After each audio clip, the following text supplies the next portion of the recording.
નમસ્કાર વિદ્યાર્થી મિત્રો, ફરીવાર આપ સર્વે મિત્રોનું લર્નોલોજી ચેનલમાં સ્વાગત છે। આજના વિડીયોમાં આપણે ધોરણ 8ના વિજ્ઞાન વિષયના પ્રકરણ 10 તરુણાવસ્થા તરફ પ્રકરણ વિશે વિશેષ માહિતી મેળવીશું। તો મિત્રો, પ્રકરણ શરૂ કરતા પહેલા તેની પ્રસ્તાવનાઓ વિશે જોઈએ તો અગાઉના પ્રકરણમાં તમે અભ્યાસ કર્યો કે પ્રાણીઓ કેવી રીતે પ્રજનન કરે છે। મનુષ્ય તેમજ ઘણા બધા અન્ય પ્રાણીઓ એક નિશ્ચિત આયુષ્ય સુધી પહોંચ્યા પછી જ પ્રજનન કરે છે। હવે મનુષ્ય એક નિશ્ચિત આયુષ્ય પછી જ કેમ પ્રજનન કરી શકે છે? આ પ્રશ્નનો જવાબ આપણે આ પ્રકરણમાંથી આપણે સમજશું। આ પ્રકરણમાં તમે માનવ શરીરમાં થતા એવા પરિવર્તનોનો અભ્યાસ કરશો કે જેના પછી તમે તે પ્રજનન માટે સક્ષમ બને છે। અને પ્રકરણ 9માં તમે મનુષ્યના પ્રજનન અંગો વિશે અભ્યાસ કરી ચૂક્યા છો અને આ પ્રકરણમાં આપણે એવા અંતઃસ્ત્રાવો વિશે ચર્ચા કરીશું કે જે બાળકમાં થનારા પરિવર્તનોમાં મહત્વની ભૂમિકા ભજવે છે કે જેના કારણે બાળકનો વિકાસ થઈને તે પુખ્ત બની જાય છે। તો મિત્રો, આ પ્રકરણને આગળ વધારતા તેના પ્રથમ મુદ્દા તરફ જોઈએ। તરુણાવસ્થા તેમજ યૌવનારંભ કે તરુણાવસ્થા શું છે તેમજ યૌવનારંભ શું છે તેના વિશે આપણે વિશેષ ચર્ચા કરીએ। તો જન્મના સમયથી જ વૃદ્ધિ ચાલુ થઈ જાય છે, પરંતુ 10 કે 11 વર્ષના આયુષ્ય પછી વૃદ્ધિમાં એક ઝડપ આવી જાય અને આ વૃદ્ધિ છે એ દેખાવા લાગે કે ભાઈ શરીરમાં થતા પરિવર્તન એ વૃદ્ધિ પ્રક્રિયાનો એક ભાગ જ છે। તે એ બાબતોનો સંકેત કરે છે કે તમે હવે બાળક નથી રહ્યા, પરંતુ તમે પુખ્તાવસ્થામાં પ્રવેશવા તરફ જઈ રહ્યા છો। એટલે આ જે સમય મર્યાદા છે એ કેટલી છે અને આ એ જીવનનો એક અલગ જ પડાવ છે કે એ પડાવમાં તમે બાળકે નથી રહ્યા અને એક પુખ્ત પણ નથી રહ્યા। તો આ બે વચ્ચેનું કંઈક નામ તો હશે જ। તો એ નામ શું છે? તો એ નામ તરફ આપણે જઈએ કે એની વ્યાખ્યા છે એ નામની। તો વૃદ્ધિ એ એક કુદરતી પ્રક્રિયા છે। હવે જીવનકાળની આ અવસ્થામાં શરીરમાં એવા પરિવર્તન થઈને પ્રજનનની પરિપક્વતા પ્રાપ્ત થાય છે। તો આ પ્રજનનની પરિપક્વતા પ્રાપ્ત થાય તો તેને આપણે તરુણાવસ્થા કહીએ છીએ। અવસ્થાની વ્યાખ્યા પછી આપણે અભ્યાસ કરીએ કે ભાઈ તરુણાવસ્થા છે એ લગભગ 11 વર્ષની ઉંમરથી પ્રારંભ થઈને 18 અથવા તો 19 વર્ષની ઉંમર સુધી રહે છે અને આ અવધિ એટલે કે સમય જે છે એ તરુણ એટલે કે 13 થી 18 કે 19 સુધીની ઉંમર સુધી હોય છે। હવે આ તરુણ કહેવાતી હોવાથી તે અવસ્થાના બાળકોને તરુણો કહે છે, જેને આપણે ઇંગ્લિશમાં ટીનેજર કહીએ છીએ। છોકરીઓમાં આ અવસ્થા છોકરાઓની સાપેક્ષે 1 કે 2 વર્ષ પહેલાં જ પ્રારંભ થઈ જાય અને છોકરાઓમાં 1-2 વર્ષ પછી જ પ્રારંભ થાય છે। અને તરુણાવસ્થાની અવધિ વ્યક્તિઓમાં જુદી જુદી હોય છે, બધા જ વ્યક્તિઓમાં એક સરખા પ્રમાણમાં હોતી નથી। તરુણાવસ્થા દરમિયાન મનુષ્યના શરીરમાં અનેક બદલાવ આવે છે અને આવા બદલાવ જે છે યૌવનારંભોનો સંકેત કરે છે કે ભાઈ એને ઇંગ્લિશમાં આપણે પ્યુબર્ટી કહીએ છીએ। તેમાંથી સૌથી મહત્વનું પરિવર્તન છે છોકરા તેમજ છોકરીઓમાં પ્રજનન ક્ષમતાનો વિકાસ। હવે આ પ્રજનન ક્ષમતાનો વિકાસ થવો એ એક મહત્વનું પરિવર્તન છે। તરુણોમાં પ્રજનન પરિપક્વતાની સાથે જ યૌવનારંભ સમાપ્ત થઈ જાય છે કે એકાએક જે પ્રજનન પરિપક્વતા જે સમયમાં પ્રાપ્ત થઈ જાય તો તે સમયે યૌવનારંભનો અંત આવે છે। તો મિત્રો, હવે આપણે જોઈએ યૌવનારંભમાં થતા ફેરફારો। તો કેવા પ્રકારના યૌવનારંભમાં ફેરફાર થાય છે તો જોઈએ। પહેલું તો છે ઊંચાઈમાં વધારો। ઊંચાઈમાં એકાએક વધારો જે છે એ યૌવનારંભ દરમિયાન થતો સૌથી મોટો દેખીતો બદલાવ છે કે જે આપણે જોઈ શકીએ છીએ। આ સમયે જે શરીરના હાડકાં છે તેની લંબાઈમાં વધારો થાય, જેમ કે હાથ અને પગના હાડકાઓની લંબાઈમાં વધારો થતો જોવા મળે છે, જે વ્યક્તિને ઊંચો બનાવે છે। અને શરૂઆતમાં જે છોકરીઓ અને છોકરાઓની સરખામણીમાં વધારે ઝડપથી વધે છે, પરંતુ લગભગ 18 વર્ષની ઉંમર સુધી બંને પોતાની મહત્તમ ઊંચાઈ પ્રાપ્ત કરી લે છે કે 18 વર્ષ થાય ત્યાં સુધીમાં છોકરો કે છોકરી બંને એ પોતાની મહત્તમ એટલે કે જે મેક્સિમમ ઊંચાઈ છે એ પ્રાપ્ત કરી લે અને છોકરીઓમાં જે પ્રક્રિયા છે એ વહેલી શરૂ થઈ જાય છે, જ્યારે છોકરાઓમાં એના પછી થોડાક વર્ષ પછી શરૂ થતી હોય છે। અલગ અલગ વ્યક્તિઓની ઊંચાઈમાં વૃદ્ધિનો દર પણ જુદો જુદો હોય છે અને કેટલાક યૌવનારંભમાં તીવ્ર ગતિથી વધે છે તથા ત્યાર પછી તેની ગતિ ધીમી પડી જાય છે, જ્યારે કેટલાક ધીરે ધીરે વૃદ્ધિ પામે છે। તો આ જે સમય છે, જે સમયગાળો છે એ બધા જ વ્યક્તિઓમાં અલગ અલગ હોય છે। આગળ જોઈએ તો તમે નોંધ્યું હશે કે કોઈ વ્યક્તિની ઊંચાઈ તેના પરિવારના કોઈને કોઈ સભ્યો સાથે લગભગ સમાન જ હોય છે। તેનું કારણ એ છે કે ઊંચાઈ જે છે એ માતા પિતા દ્વારા પ્રાપ્ત જનીન પર આધાર રાખે છે। જે આપણે અગાઉના પ્રકરણમાં અભ્યાસ કરી ગયા કે ભાઈ જનીન શું છે, કે આપણે જેને ઇંગ્લિશમાં જીન કહીએ છીએ, તો આ જે જીન છે એ માતા પિતા તરફથી આપણને સંતતિને મળે છે. તો આ જનીનમાં જ તેની માહિતી હોય છે કે વ્યક્તિની ઊંચાઈ કેટલી થશે, કેટલી નહીં થાય. પરંતુ વૃદ્ધિના આ વર્ષોમાં ઉચિત પ્રકારનો સંતુલિત આહાર પણ આવશ્યક છે. તો આ આહારનું કામ શું? તો તે હાડકાઓ, સ્નાયુઓ તેમજ શરીરના અન્ય ભાગોને યોગ્ય રીતે વૃદ્ધિ કરવા માટે પર્યાપ્ત પોષણ પૂરું પાડવામાં મદદ કરે છે. તમે તરુણની પોષણ આવશ્યકતાઓના વિષયમાં આ પ્રકરણમાં આપણે આગળ અભ્યાસ કરીશું. હવે યૌવનારંભમાં થતા ફેરફારોમાં બીજો ફેરફાર જોઈએ કે શારીરિક આકારમાં બદલાવ, કે જે આ શરીરનું માળખું છે તેના આકારમાં કેવા પ્રકારના ફેરફારો થાય છે. તો તમે નોંધ્યું હશે કે તમારા વર્ગમાં અભ્યાસ કરતા વિદ્યાર્થીઓના ખભા તેમજ છાતીનો ભાગ છે એ નીચલા ધોરણમાં અભ્યાસ કરતા વિદ્યાર્થીઓની સરખામણીએ પહોળો હોય છે. તેનું કારણ એ છે કે તેઓ યૌવનારંભમાં પ્રવેશ કરી ચૂક્યા છે. તો વૃદ્ધિના કારણે ખભાનો ભાગ ફેલાઈને પહોળો થઈ જાય છે. છોકરીઓમાં કમરની નીચેનો ભાગ પહોળો થઈ જાય છે. તો આ શારીરિક આકારમાં બદલાવ આવે છે. તો વૃદ્ધિના કારણે છોકરાઓમાં શરીરના સ્નાયુઓનો વિકાસ અને છોકરીઓના વિકાસની સરખામણીએ વધુ હોય છે. અર્થાત તરુણાવસ્થામાં છોકરા અને છોકરીઓમાં જોવા મળતા બદલાવ પણ અલગ અલગ હોય છે. તો હવે યૌવનારંભમાં થતો ત્રીજો ફેરફાર જોઈએ, અવાજમાં બદલાવ. તમે નોંધ્યું છે કે ક્યારેક તમારા વર્ગમાં કેટલાક છોકરાઓનો અવાજ ફાટવા લાગે છે. અને યૌવનારંભમાં સ્વરપેટી એટલે કે વોઇસ બોક્સ એટલે કે કંઠસ્થાન પણ આપણે એને કહીએ છીએ, લેરિંગ્સ. તો આ જે કંઠસ્થાન છે એની વૃદ્ધિની શરૂઆત થાય છે. છોકરાઓની સ્વરપેટી વિકાસ પામીને અપેક્ષાકૃત મોટી થઈ જાય છે અને છોકરાઓમાં મોટી થયેલી સ્વરપેટી ગળાના ભાગમાં બહારની તરફ ઉપસી આવે છે, જેને આપણે કંઠમણી કહીએ છીએ, એટલે કે એને આપણે એડમ્સ એપલ કહીએ છીએ. તો આકૃતિમાં તમને જે ગળામાં તમને ઉપસેલો ભાગ જોવા મળે છે તો તેને આપણે એડમ્સ એપલ કહેવાય, એટલે કંઠમણી. તો છોકરાઓમાં એ એકાએક એનો આકાર છે એ મોટો થવા લાગે છે, એટલે મોટો થવાના લીધે તેનો અવાજ છે એ ફાટવા લાગે છે. તો આ રીતે અવાજમાં પણ ફેરફાર થવા માંગે છે. આ અવાજમાં થતા ફેરફારમાં છોકરીઓમાં પરિવર્તન જોઈએ તો છોકરીઓમાં સ્વરપેટી તેના નાના કદને લીધે માંડ દેખાતી હોય છે અને સામાન્ય રીતે છોકરીઓનો અવાજ છે એ ઊંચો અને તીણો હોય છે, જ્યારે છોકરાઓનો અવાજ ભારે હોય છે. તરુણાવસ્થાના છોકરાઓમાં ક્યારેક સ્વરપેટીના સ્નાયુઓમાં અનિયંત્રિત વૃદ્ધિ થઈ જાય છે અને અવાજ છે એ ઘોઘરો થઈ જાય છે. અને આ સ્થિતિ છે એ કેટલાક દિવસો અથવા તો કેટલાક અઠવાડિયા સુધી તે એમનેમને રહે છે અને પછી એ અવાજ છે એ સામાન્ય થઈ જાય છે. એટલે કે અવાજ જે ઘોઘરો થયા પછી એ અવાજ તીણો થતો નથી અને એ સામાન્ય ઘોઘરો બની જતો હોય છે.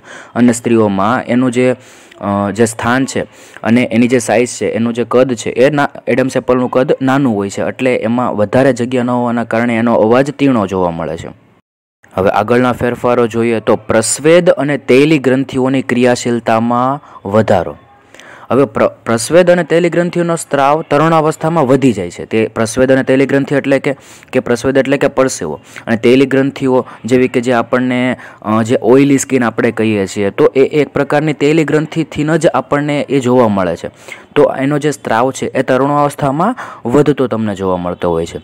અને આ ગ્રંથિઓની વધારે પડતી ક્રિયાશીલતાને કારણે કેટલીક વ્યક્તિઓમાં ચહેરા પર ફોલ્લીઓ અને ખીલ વગેરે થઈ શકે છે. તો આ ફોલ્લીઓ અને ખીલ થવાનું કારણ પણ એ એક જ છે કે ભાઈ તરુણાવસ્થામાં થતો ફેરફાર. અને હવે આપણે એનો એક મેઇન ટોપિક જોઈએ કે ભાઈ પ્રસ્વેદ ગ્રંથિઓ, તૈલી ગ્રંથિઓ તથા લાળ ગ્રંથિઓ જેવી કેટલીક ગ્રંથિઓ પોતાનો સ્ત્રાવ વાહિનીઓ દ્વારા કરે છે, એટલે કે એક પ્રકારની જે શરીરની અંદર આવેલી વાહિની એટલે કે નળીઓ દ્વારા કરતી હોય છે. અને આવી અંતઃસ્ત્રાવી ગ્રંથિઓ અંતઃસ્ત્રાવોને સીધા રુધિર પ્રવાહમાં મુક્ત કરે છે. આથી તેને નલિકા વિહીન ગ્રંથિઓ પણ કહેવામાં આવે છે. આગળના ફેરફારોમાં આપણે જોઈએ તો પ્રજનન અંગોનો વિકાસ. તો પ્રજનન અંગોના વિકાસમાં જોઈએ તો યૌવનારંભમાં નર પ્રજનન અંગો જેવા કે શુક્રપિંડ તેમજ શિશ્ન એ પૂર્ણતઃ વિકસિત થઈ જાય છે અને શુક્રપિંડમાંથી જે શુક્રકોષોનું ઉત્પાદન શરૂ થઈ જાય છે. અને છોકરીઓમાં અંડપિંડ એના કદમાં વધારો થતો જોવા મળે તથા અંડકોષો પરિપક્વ થવા લાગે. અંડકોષોનું પરિપક્વ થવું એટલે શું? તો અંડકોષોનું પરિપક્વ થવું એટલે કે અંડપિંડમાંથી અંડકોષોનું મુક્ત થવું. તો આને કહેવાય અંડકોષોનું પરિપક્વ થવું. યૌવનારંભમાં થતા ફેરફારમાં આગળ જોઈએ તો માનસિક, બૌદ્ધિક તેમજ સંવેદનાત્મક પરિપક્વતા પ્રાપ્ત થવી. તરુણાવસ્થા વ્યક્તિની વિચારસરણીમાં પરિવર્તનની પણ અવસ્થા છે. પહેલાંની સાપેક્ષે કિશોર જે છે એ વધારે સ્વતંત્ર તેમજ પોતાની તરફ વધારે સચેત હોય છે. તેનામાં બૌદ્ધિક વિકાસ પણ થતો જોવા મળે. બૌદ્ધિક વિકાસ એટલે કે બુદ્ધિનો વિકાસ પણ થાય છે તથા તે વિચારવામાં વધારે સમય લે છે. વાસ્તવમાં કોઈ પણ વ્યક્તિના જીવનમાં આ એ સમય છે કે જેમાં તેના મગજની શીખવાની ક્ષમતા સર્વાધિક હોય છે, એટલે કે વધુ હોય છે. ક્યારેક ક્યારેક તરુણ શારીરિક તેમજ માનસિક બદલાવ પ્રત્યે અનુકૂળ થવા પ્રયત્ન કરતો હોય છે, ત્યારે પોતાને અસુરક્ષિત અનુભવે છે. પરંતુ તરુણ હોવાને નાતે તમારે સમજવું જોઈએ કે અસુરક્ષિત મહેસૂસ કરવાનું કોઈ પણ કારણ નથી. આ બદલાવ એક કુદરતી બદલાવ છે જે શારીરિક વૃદ્ધિના કારણે ઉત્પન્ન થઈ રહ્યા છે. તો જે તરુણો છે તો તેનામાં થતા આવા બદલાવથી તેને ગભરાવવું જોઈએ નહીં, પરંતુ તેને એ સ્વીકારવું જોઈએ કે આ એક યૌવનારંભમાં થતા ફેરફારોમાંનો એ એક ફેરફાર છે. આ પ્રકરણનો બીજો મુદ્દો જોઈએ કે ગૌણ જાતીય લક્ષણો. તો તમે પ્રકરણ 9માં અભ્યાસ કરી ચૂક્યા છો કે શુક્રપિંડ તેમજ અંડપિંડ એ પ્રજનન અંગ છે. તે જનીઓ જેવા કે શુક્રકોષો અને અંડકોષોને ઉત્પન્ન કરે છે. યૌવનારંભમાં છોકરીઓના સ્તનનો વિકાસ થવા લાગે છે તથા છોકરાઓના ચહેરા પર વાળ ઉગવા લાગે છે, એટલે કે દાઢી મૂછ ઉગવા લાગે છે. આ લક્ષણો છોકરીઓને છોકરાઓથી અલગ પાડે છે. આવા લક્ષણોને ગૌણ જાતીય લક્ષણો કહે છે. એટલે જે વસ્તુ જે છોકરા અને છોકરીઓમાં જે ફેરફારો થાય છે તો તેમાં જે ફેરફારો અલગ અલગ હોય છે તો અને એ લક્ષણોને આપણે કહીશું ગૌણ જાતીય લક્ષણો. હવે આગળ જોઈએ કે ભાઈ છોકરાઓની છાતી પર પણ વાળ ઉગવા લાગે છે અને છોકરા અને છોકરીઓ બંનેને બગલમાં તેમજ જાંઘની ઉપરની તરફ અથવા તો પ્યુબિક વિસ્તારમાં વાળ ઉગે છે. આગળ આપણે જે ગૌણ જાતીય લક્ષણો જોયા તો એ ગૌણ જાતીય લક્ષણોનો ફેરફાર છે એ થાય છે કઈ રીતના, અને મેં તમને સમજાવ્યું કે ગૌણ જાતીય લક્ષણો એટલે કે પુરુષો અને સ્ત્રીઓમાં થતા અલગ અલગ પ્રકારના ફેરફાર. તો એ બંને ફેરફાર છે એ અલગ અલગ હોય છે એટલે આપણે એને ગૌણ જાતીય લક્ષણો કીધા. તો આ ગૌણ જાતીય લક્ષણો થાય છે કેના લીધે? તો મેં તમને આગળ વાત કરી હતી કે આપણા શરીરની અંદર અંતઃસ્ત્રાવી ગ્રંથિઓ આવેલી હોય છે. તો એ અંતઃસ્ત્રાવી ગ્રંથિનું કામ શું? તો એનું કામ છે અંતઃસ્ત્રાવને મુક્ત કરવો. અને આ અંતઃસ્ત્રાવ છે એ રાસાયણિક પદાર્થ છે.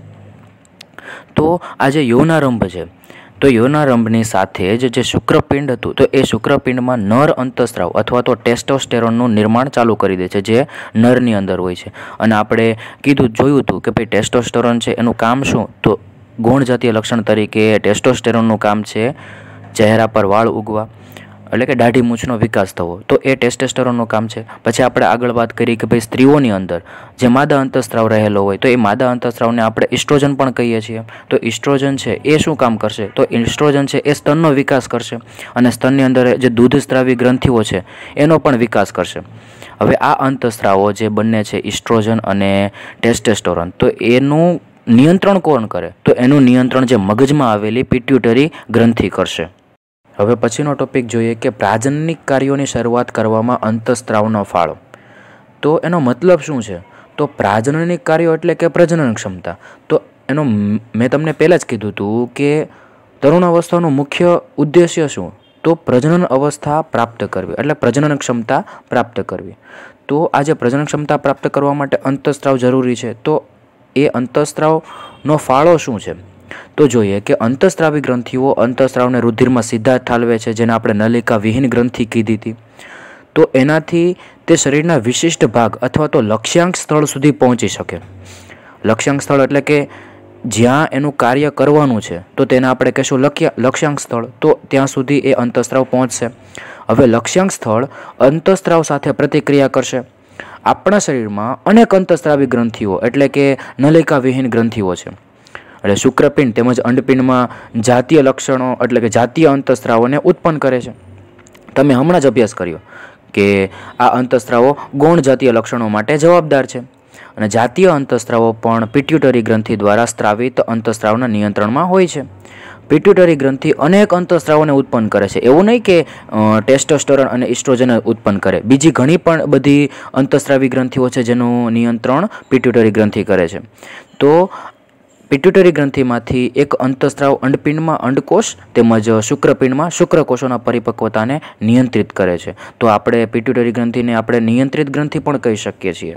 તો તમને આકૃતિમાં દેખાતો આ જે ચાર્ટ છે તો એ ચાર્ટ તમને જે આપણે અત્યાર સુધી જે અંતઃસ્ત્રાવી ગ્રંથિ વિશે ભણ્યા કે ભાઈ પિટ્યુટરી ગ્રંથિ જે એ નિયંત્રિત કરશે ઇસ્ટ્રોજન અને ટેસ્ટોસ્ટેરોનને. હવે એ ઇસ્ટ્રોજન અને ટેસ્ટોસ્ટેરોનમાંથી જે અંતઃસ્ત્રાવો મુક્ત થશે તેની અસરો કઈ કઈ છે એ દર્શાવે છે। તો પહેલું શું થશે તો તમને પહેલા કોલમમાં દેખાય છે કે પિટ્યુટરી ગ્રંથિમાંથી અંતઃસ્રાવિત જે અંતઃસ્રાવ છે એ પ્રજનન અંગોને ટેસ્ટોસ્ટેરોન તથા ઇસ્ટ્રોજન ઉત્પન્ન કરવા માટે પ્રેરિત કરે છે, જે આપણે પહેલાં ભણી ગયા। તો હવે ઇસ્ટ્રોજન અને ટેસ્ટોસ્ટેરોનનું જે નિર્માણ થશે તો એનાથી શું થશે તો ટેસ્ટોસ્ટેરોન અને ઇસ્ટ્રોજન એ રુધિરમાં મુક્ત થાય છે અને તેનાથી શરીરના વિભિન્ન ભાગો સુધી પહોંચશે, જેને વિભિન્ન ભાગોને આપણે શું કહેતા લક્ષણ સ્થળ। લક્ષણ સ્થળ એટલે કે જ્યાં એને કામ કરવાનું છે તે સ્થળ। તો ત્યાં સુધી પહોંચી ગયા પછી શું થશે તો ત્રીજા કોલમમાં છે તેનાથી યૌનારંભ દરમિયાન શરીરમાં પરિવર્તનોને ઉત્તેજિત કરે છે। તો તેનાથી શું થશે પરિવર્તન થશે। તો હવે જો એ મનુષ્યમાં પ્રજનન કાળની અવધિ એટલે કે સમય, તો જે પ્રજનન ક્ષમતા છે તો એ કેટલા સમય સુધી રહી શકે મનુષ્યની અંદર તો જ્યારે તરુણોના શુક્રપિંડ તથા અંડપિંડ જન્યુઓ ઉત્પન્ન કરવા લાગે છે ત્યારે તે પ્રજનન યોગ્ય થઈ જાય છે અને જન્યુઓની પરિપક્વતા તેમજ ઉત્પાદનની ક્ષમતા પુરુષોમાં સ્ત્રીઓની સરખામણીએ વધારે હોય છે। એટલે કે પુરુષોમાં સ્ત્રીઓની સરખામણીએ જે ઉત્પાદનની ક્ષમતા છે એ વધારે હોય છે અને સ્ત્રીઓમાં પ્રજનન અવસ્થાનો પ્રારંભ યૌનારંભ એટલે કે 10 થી 12 વર્ષની ઉંમરથી થઈ જાય છે તથા સામાન્ય રીતે 45 થી 50 વર્ષની ઉંમર સુધી ચાલ્યા કરે છે। જ્યારે યૌનારંભથી અંડકોષો પરિપક્વ થવા લાગે છે। અંડપિંડમાં એક અંડકોષ પરિપક્વ થાય છે તથા લગભગ 28 થી 30 દિવસોમાં અંતરાલ પર કોઈ પણ એક અંડપિંડ દ્વારા મુક્ત થાય છે। હવે આ સમયમાં ગર્ભાશયની દિવાલ જાડી થઈ જાય છે તો જેનાથી તે અંડકોષના મુક્ત થયા બાદ યુગ્મનજને ગ્રહણ કરી શકે, જેના ફળ સ્વરૂપે ગર્ભધારણ થાય છે। એટલે કે આપણે જેને પ્રેગ્નન્સી કહીએ છીએ તો તેનું આ રીઝન છે। તો અંડકોષોનું જો ફલન થાય તો ગર્ભધારણ થાય, જો અંડકોષનું ફલન ન થાય તો તેવી સ્થિતિમાં અંડકોષ તથા ગર્ભાશયનું મોટું સ્તર તેમજ તેની રુધિરવાહિનીઓ સાથે તૂટવા લાગે છે તો તેનાથી સ્ત્રીઓમાં રક્તસ્રાવ થાય છે, તો જેને આપણે ઋતુચક્ર અથવા તો રજોસ્રાવ કહીએ છીએ। ઋતુચક્ર એટલે કે ઋતુસ્રાવ લગભગ 28 થી 30 દિવસોમાં એકવાર થાય છે।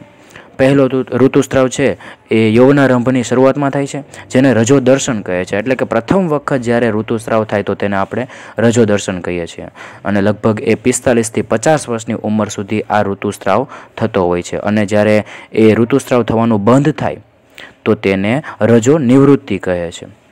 પ્રારંભમાં ઋતુસ્રાવ ચક્ર અનિયમિત હોઈ શકે તથા તેને નિયમિત થવામાં કેટલોક સમય લાગે છે। એટલે કે 28 થી 30 દિવસ સુધીના જે દિવસો હોય છે તો તેમાં શરૂઆતમાં થોડો ફેરફાર થઈ જાય પછી એ નિયમિત થવા લાગે છે। સ્રાવ ચક્રનું નિયંત્રણ પણ અંતઃસ્રાવ દ્વારા થાય છે। તો આ ચક્રમાં અંડકોષોનું પરિપક્વ થવું, તેનું મુક્ત થવું કે જેને અંડપાત કહીએ છીએ, ગર્ભાશયની દિવાલ જાડી થવી તેમજ ફલન ન થવાથી એની એવી સ્થિતિમાં તેનું તૂટવું વગેરે તેમાં સામેલ છે। જો અંડકોષનું ફલન થઈ જાય તો તે વિભાજન કરે છે તથા ગર્ભાશયમાં વિકાસ થવા માટે સ્થાપિત થાય છે ગર્ભાશયની દિવાલમાં। તેનો ટોપિક છે સંતતિનું લિંગ નિશ્ચયન કેવી રીતે થાય છે। એટલે કે જે સ્ત્રીના ગર્ભાશયમાં રહેલું જે સંતાન છે એ છોકરો છે કે છોકરી એનું લિંગ નિશ્ચયન કેવી રીતે નક્કી કરી શકાય। તો જોઈએ કે ફલિત અંડકોષ અથવા તો યુગ્મનજમાં જે જન્મ લેનાર બાળકના લિંગ નિશ્ચયન માટેનો સંદેશ હોય છે। હવે આ સંદેશ ફલિત અંડકોષમાં દોરી જેવી સંરચના અથવા તો રંગસૂત્રોમાં હાજર હોય છે કે દોરી જેવી સંરચનાને આપણે બીજું શું કહીએ રંગસૂત્ર। એ ક્યાં હોય તો એ કોષની અંદર રહેલું હોય છે। તો તમે પ્રકરણ 8માં તમે અભ્યાસ કરી ગયા કે રંગસૂત્રો પ્રત્યેક કોષના કોષ કેન્દ્રની અંદર આવેલા હોય છે।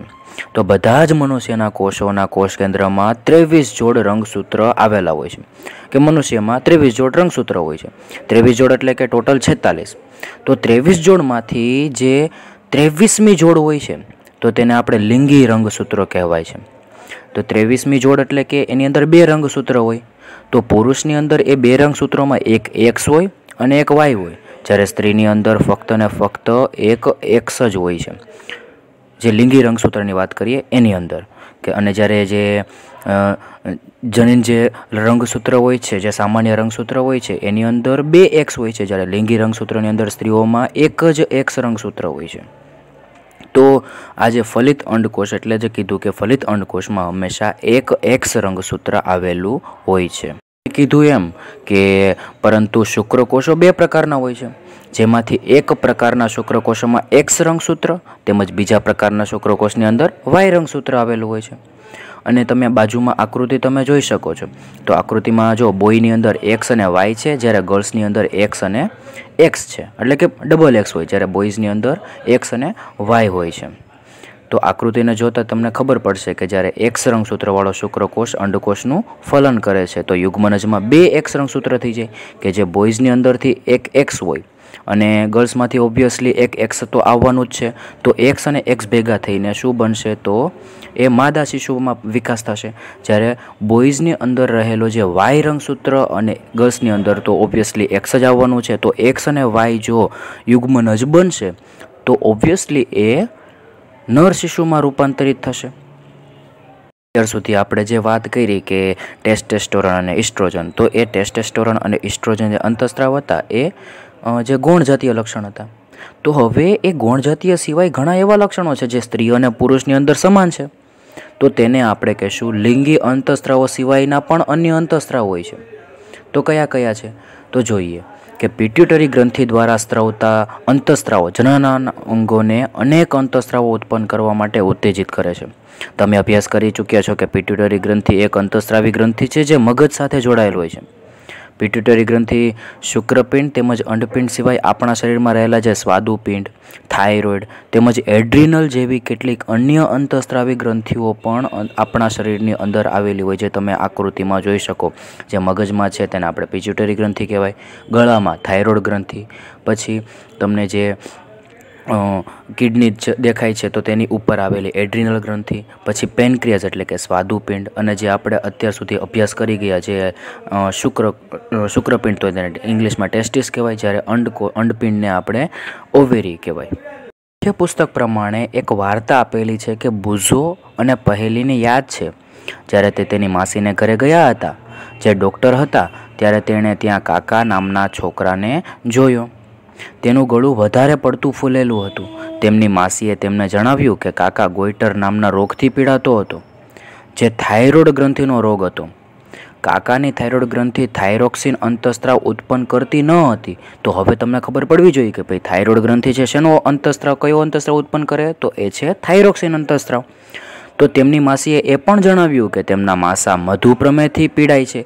મધુપ્રમેહ એટલે કે ડાયાબિટીસ, કારણ કે તેમનું સ્વાદુપિંડ છે એ ઇન્સ્યુલિન અંતઃસ્રાવ પર્યાપ્ત માત્રામાં ઉત્પન્ન કરતું નથી। એટલે હવે તમને ખબર પડવી જોઈએ કે જે સ્વાદુપિંડ જે અંતઃસ્રાવી ગ્રંથિ છે એ કયો અંતઃસ્રાવ ઉત્પન્ન કરે, તો એ છે ઇન્સ્યુલિન અંતઃસ્રાવ। બુઝો તેમજ પહેલીએ તેમના દવાખાનામાં લટકાવેલા ચાર્ટમાં દર્શાવવામાં આવેલા એડ્રિનલ ગ્રંથિ વિશે પૂછ્યું, જે આપણે આગળના ચાર્ટમાં આપણે આકૃતિમાં જોયું હતું। એડ્રિનલ ગ્રંથિ ક્યાં હોય, તો એ કિડનીની ઉપરના ભાગે રહેલી હોય છે। તેમની માસીએ તેમને જણાવ્યું કે એડ્રિનલ ગ્રંથિ એવા અંતઃસ્રાવને ઉત્પન્ન કરે છે જે રુધિરમાં ક્ષારની માત્રાને સંતુલિત કરે। જે એડ્રિનલ ગ્રંથિ રહેલી છે એ કોને સંતુલિત કરે, તો એ શરીરમાં રહેલા ક્ષારને સંતુલિત કરે છે। એડ્રિનલ ગ્રંથિ એડ્રિનાલિન નામનો અંતઃસ્રાવ ઉત્પન્ન કરે છે, જેમાં આપણે સ્વાદુપિંડ અને થાઇરોઇડ ગ્રંથિના જે અંતઃસ્રાવ જોયા, તો એવી જ રીતના જે એડ્રિનલ ગ્રંથિ છે એ એડ્રિનાલિન નામનો અંતઃસ્રાવ ઉત્પન્ન કરે છે।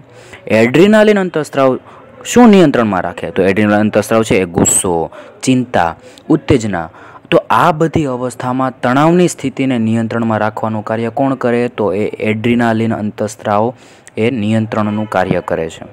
આપણે મનુષ્ય સિવાય બીજા પ્રાણીઓ જેવા કે કીટકો અને દેડકામાં જીવનચક્ર પૂર્ણ કરવા માટે અંતઃસ્રાવનો ફાળો। તો હવે તમને આશ્ચર્ય થશે કે દેડકા અને કીટકોમાં જીવનચક્ર કઈ રીતના પૂર્ણ કરવું, તો તમે જ્યારે જોશો અને તમે જોયું પણ હશે કે દેડકા અને કીટકો જે છે ને એ જ્યારે જન્મના સમયે પોતાનો આકાર છે એ બદલતો રહેતો હોય। જે જન્મના સમયથી જ્યારે પુખ્ત બને ત્યારે તેના આકારમાં ફેરફાર થતો હોય। તો જ્યારે એ ફેરફાર થઈને જ્યારે એ ફેરફાર પૂર્ણ થાય તો તે એ પુખ્ત અવસ્થામાં પ્રવેશ કરે છે। તો આ જે પુખ્ત અવસ્થા સુધી પ્રવેશ કરે છે તો એ ત્યાં સુધીના સમયમાં કંઈક ને કંઈક એવું અસર કરતું હશે કે જેના તે તેના શરીરમાં ફેરફાર કરવા પ્રેરાય છે, તો એ છે અંતઃસ્રાવ। તો હવે તમે રેશમના કીડા અને દેડકાના જીવનચક્ર વિશે તો અભ્યાસ કરી જ ચૂક્યા છો કે રેશમના કીડા છે તો એ ફૂદામાંથી ઈંડા બને, હવે ઈંડામાંથી લાર્વા બને, લાર્વામાંથી પ્યુપા બને અને પછી એ રેશમના કીડા બને છે। અને એ જ રીતના દેડકા છે તો દેડકા પોતાના જન્મ સમયે આપણે જે એના શરીરને આપણે ટેડપોલ કહીએ છીએ, તો એ દેડકાનું આખું જીવનચક્ર હોય છે। તો એના વિશે તમે અભ્યાસ કરી ચૂક્યા છો. અને એ જ રીતના ઈયળ અને વયસ્ક ફૂદામાં રૂપાંતર થવા સુધીની અનેક તબક્કામાંથી પસાર થવું પડે છે, અને એ વસ્તુ તમે ધોરણ 7માં અભ્યાસ કરી ગયા છો. તો આ જ પ્રકારે ટેટબોલને પણ પુખ્ત દેડકો બનવા માટે અનેક તબક્કામાંથી પસાર થવું પડે છે. અને લાર્વામાંથી પુખ્ત બનવાના આવા પરિવર્તનને શું કહેવાય તો કે કાયાંતરણ કહે છે. જો તો કે તમને પ્રિન્ટિંગ મિસ્ટેક દરમિયાન તમને આ વસ્તુ તમને દેખાતી નથી, પરંતુ તે શબ્દ છે કાયાંતરણ. તો કીટકોમાં કાયાંતરણનું નિયંત્રણ કોણ કરે તો કે કીટ અંતસ્ત્રાવ કરે છે. કેવી રીતના મનુષ્યની અંદર અલગ અલગ પ્રકારના અંતસ્ત્રાવો હતા, તો તે જ રીતના કીટકોમાં કીટ અંતસ્ત્રાવ હોય છે. દેડકામાં થાઇરોઇડ દ્વારા સ્ત્રવિત અંતસ્ત્રાવ થાઇરોક્સિન વડે તેનું નિયમન થાય. દેડકામાં જે અલગ અલગ અવસ્થા આવે તો એ અલગ અલગ અવસ્થા થવાનું કારણ શું, તો એ છે થાઇરોક્સિન અંતસ્ત્રાવ. થાઇરોક્સિનના ઉત્પાદન માટે પાણીમાં આયોડિનની હાજરી આવશ્યક છે. કે ટેડબોલ છે એ હંમેશા તમને પાણીની અંદર જોવા મળે. તો આ પાણીની અંદર રહેલો જે ટેડપોલ છે એને યોગ્ય પ્રમાણમાં આયોડિન મળે તો તે પોતાનું કાયાંતરણ કરે છે. જો પાણીમાં યોગ્ય માત્રામાં આયોડિન ન હોય તો શું થાય, તો દેડકો છે મતલબ કે જે ટેડપોલ છે એ પુખ્ત દેડકામાં પરિવર્તિત થશે નહીં. હવેનો મુદ્દો જોઈએ જે ખૂબ જ મહત્ત્વનો છે, તે છે સ્વાસ્થ્ય. વ્યક્તિની શારીરિક તેમજ માનસિક તંદુરસ્તી તે વ્યક્તિનું સ્વાસ્થ્ય કહેવાય છે. કોઈ પણ ઉંમરની વ્યક્તિના શરીરને સ્વસ્થ રાખવા માટે તેને શું કરવું જોઈએ, તો તેને સંતુલિત આહાર લેવો જોઈએ. પોતાનો જે શરીર છે અથવા તો વ્યક્તિએ પોતાની સ્વચ્છતાનું ધ્યાન રાખવું જોઈએ. પછી તો કે શારીરિક કસરત પણ કરવી જોઈએ. તો આ બધી વસ્તુ છે એ સ્વાસ્થ્યની અંદર ઇન્ક્લુડ થયેલી હોય છે. હવે તરુણાવસ્થામાં જ્યારે શરીર વૃદ્ધિ કરે છે ત્યારે ઉપરની બાબત અત્યંત આવશ્યક છે. તેના વિશે હવે આગળ આપણે અભ્યાસ કરીએ. તો એમાં પહેલું છે તરુણની પોષણ આવશ્યકતા. હવે તરુણાવસ્થા તીવ્ર વૃદ્ધિ તેમજ વિકાસની અવસ્થા છે. આથી કોઈ પણ તરુણના આહારનું આયોજન અત્યંત કાળજીપૂર્વક કરવું જોઈએ. તમે અભ્યાસ કરી ચૂક્યા છો કે સંતુલિત આહાર શું છે. સંતુલિત આહાર એટલે કે આપણે આગળના ધોરણમાં અભ્યાસ કર્યો હતો કે સંતુલિત આહાર એટલે શું, કે જેની અંદર બધા જ પ્રકારના વિટામિન, પ્રોટીન, ચરબી તો બધા જ પોષક તત્વો મળી રહેતા હોય તો તેને કહેવાય સંતુલિત આહાર. યાદ કરો કે સંતુલિત આહારનો અર્થ એ છે કે ખોરાકમાં પ્રોટીન, કાર્બોદિત, ચરબી એટલે કે ફેટ, વિટામિન તેમજ ખનિજ ક્ષારોની પર્યાપ્ત માત્રામાં હાજરી હોવી. સંતુલિત આહારમાં જે આપણું ભારતીય ભોજન છે તો તેની અંદર શું હોય તો કે રોટલી, ભાત, દાળ, શાકભાજી. તો આ એક પ્રકારનો સંતુલિત આહાર છે, કારણ કે ભારતીય થાળીની અંદર બધા જ પ્રકારના પોષક તત્વો, વિટામિન, પ્રોટીન, ચરબી બધી જ વસ્તુ આવેલી હોય છે. અને આપણે વાત કરીએ દૂધની, તો દૂધ પોતે સંતુલિત આહાર છે. કેમ કે દૂધની અંદર બધા જ પોષક તત્વો આવેલા હોય છે. ફળ પણ આપણને પોષણ આપે છે. શિશુ અને માતાના દૂધમાંથી સંપૂર્ણ પોષણ પ્રાપ્ત થાય છે, જેની તેઓને જરૂરિયાત હોય છે. લોહ તત્વ એટલે કે આયર્ન તો એ રુધિરનું નિર્માણ કરે છે તથા લોહથી ભરપૂર ખોરાક જેવા કે લીલા પાંદડાવાળા શાકભાજી, ગોળ, માંસ, સંતરા, આમળા વગેરે કિશોરો માટે સારા છે. તમારા બપોરના તથા રાત્રિના ભોજનના ખાદ્ય પદાર્થોની તપાસ કરો. શું ભોજન સંતુલિત છે, એટલે કે એની અંદર બધા જ પ્રકારના પોષક તત્વો છે. શું તેમાં એવા ખાદ્ય પદાર્થો સામેલ છે કે જે ઉર્જા પ્રદાન કરે છે, એટલે કે તમને ઉર્જા આપે છે. શું તેમાં દૂધ, માંસ, ધાન્યો તેમજ કઠોળ સમાવિષ્ટ છે જે વૃદ્ધિ માટે પ્રોટીન પ્રદાન કરે. શું તેમાં ચરબી તેમજ શર્કરા પણ સામેલ છે જે આપણને ઉર્જા આપે છે.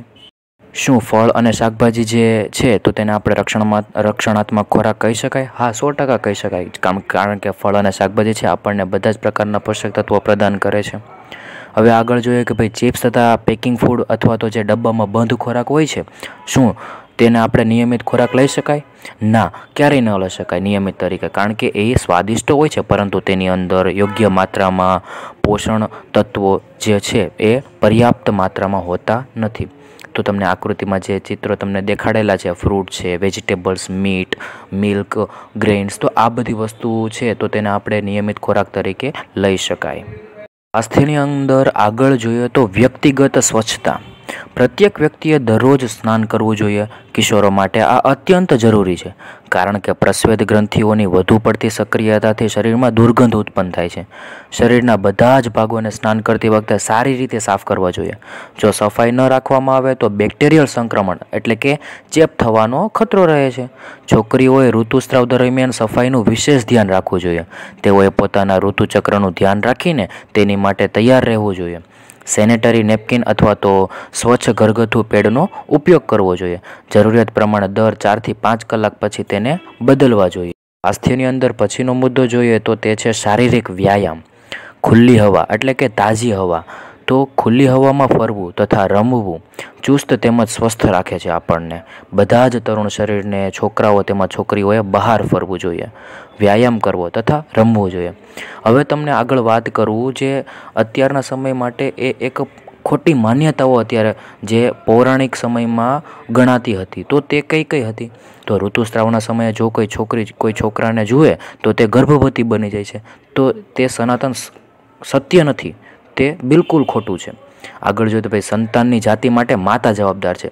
ના, કારણ કે આપણે આગળ જ જનીન વિશે અભ્યાસ કર્યો કે એ સંતતિ માટે કોણ જવાબદાર છે? તો પિતા જવાબદાર છે. કારણ કે એની અંદરથી રહેલો જે એક્સ અને વાય છે એ નક્કી કરશે કે ભાઈ આવનારો જે સંતાન છે એ પુત્ર થશે કે પુત્રી.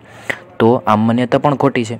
આગળની માન્યતા જોઈએ કે ઋતુસ્રાવની અવસ્થામાં છોકરીનું રસોડામાં કામ કરવું નિષેધ છે. તો એ માન્યતા પણ ખોટી પડી શકાય કે કેમ? કારણ કે એ સમય દરમિયાન જે રક્તસ્રાવ થતો હોય તો તેનાથી શું થાય? તો એ સ્ત્રીની અંદર નબળાઈ આવવાની સંભાવના રહેતી હોય છે. તો એ નબળાઈના દરમિયાન સ્ત્રીને પૂરતો આરામ મળે તો તે કામ ન કરી શકે, તો તેના માટે એ રસોડામાં કામ કરવા માટે જઈ ન શકે, તો તેને આપણે ખોટી માન્યતા તરીકે લઈ લીધી છે. તો આ બધી જ જે વસ્તુ છે એને આપણે ખોટી માન્યતાઓ કહી શકીએ. સ્વાસ્થ્યમાં આગળ જોઈએ તો નશાકારક પદાર્થોને ના કહો. તરુણાવસ્થા જે છે એ વ્યક્તિની શારીરિક તેમજ માનસિક સક્રિયતાનો સમય છે, જે આપણે આગળ અભ્યાસ કર્યો હતો, અને જે વૃદ્ધિનો એક સામાન્ય ભાગ પણ છે. તેથી મૂંઝવણ કે અસુરક્ષિતતાનો અનુભવ ન કરો. જ્યાં સુધી કોઈ દવા ડૉક્ટર દ્વારા આપવામાં આવેલી ન હોય ત્યાં સુધી એ દવાને પણ લેવું નહીં. અને એના સેવનથી સારું લાગશે કે તણાવમુક્ત અનુભવશો તો પણ તે દવા ન લેવી જોઈએ. ડ્રગ્સ નશાકારક પદાર્થ છે જેની ટેવ પડી જાય છે, તો તમે તેનું સેવન એકવાર કરો છો તો તમને સતત લેવાની ઈચ્છા પણ થતી હોય છે, અને પરંતુ આગળ જતાં તે હાનિકારક સાબિત થતી હોય છે, જે સ્વાસ્થ્ય તેમજ ખુશી બંનેને બરબાદ કરી દે છે. હવે જે છે તે તરુણી દ્વારા ગર્ભધારણ, તો એક ખૂબ જ મહત્ત્વની બાબત છે કે તમે ચોક્કસપણે જાણતા હશો કે આપણા દેશની અંદર જે છોકરીઓ માટે લગ્નની ઉંમર કેટલી હોય? તો મિનિમમ 18 વર્ષ અને છોકરાઓ માટે 21 વર્ષની હોય છે. તો તેનું કારણ શું? તો એ છે કે તરુણાવસ્થામાં છોકરીઓ શારીરિક તેમજ માનસિક રૂપે માતૃત્વ માટે તૈયાર હોતી નથી. હજી તો તેને પોતાનો વિકાસ કરવાનો બાકી હોય છે. તો એ સમય દરમિયાન જો એ ગર્ભધારણ કરે તો તેના માટે એ ખતરારૂપ સાબિત થઈ શકે છે, કારણ કે તે પોતાનો પણ વિકાસ નથી થયો, તો ગર્ભમાં રહેલા બાળકનો કઈ રીતે વિકાસ કરી શકે? અને બાળ લગ્ન જે પહેલાંના સમયમાં જે થતા હતા, એટલે કે નાની ઉંમરમાં જે લગ્ન તથા માતૃત્વથી માતા તેમજ સંતાન બંનેને સ્વાસ્થ્ય સંબંધિત સમસ્યાઓ ઉત્પન્ન થઈ શકે છે. તો તેનું કારણ મેં તમને જણાવ્યું. તો એનાથી યુવા સ્ત્રીઓમાં વ્યવસાયિક ક્ષેત્રમાં પણ ઘટાડો થાય છે. એટલે કે કારણ કે શું કે માતૃત્વની જવાબદારી ઉઠાવવા માટે સક્ષમ હોતી નથી. આથી તે માનસિક તકલીફોથી ઘેરાયેલી રહે છે. તો તેથી તરુણી દ્વારા ગર્ભધારણ છે તો એના માટે જે લગ્નની ઉંમરમાં પણ સરકારે એક નિયમ લાગુ કરી દીધો. ભાઈ લગ્નની ઉંમર જે છોકરીઓ માટે 18 વર્ષ અને છોકરાઓ માટે 21 વર્ષની કરવામાં આવી છે. તો વિદ્યાર્થી મિત્રો, આજના વિડીયોમાં આપણે વ્યક્તિની તરુણાવસ્થા વિશે વિશેષ અભ્યાસ કર્યો.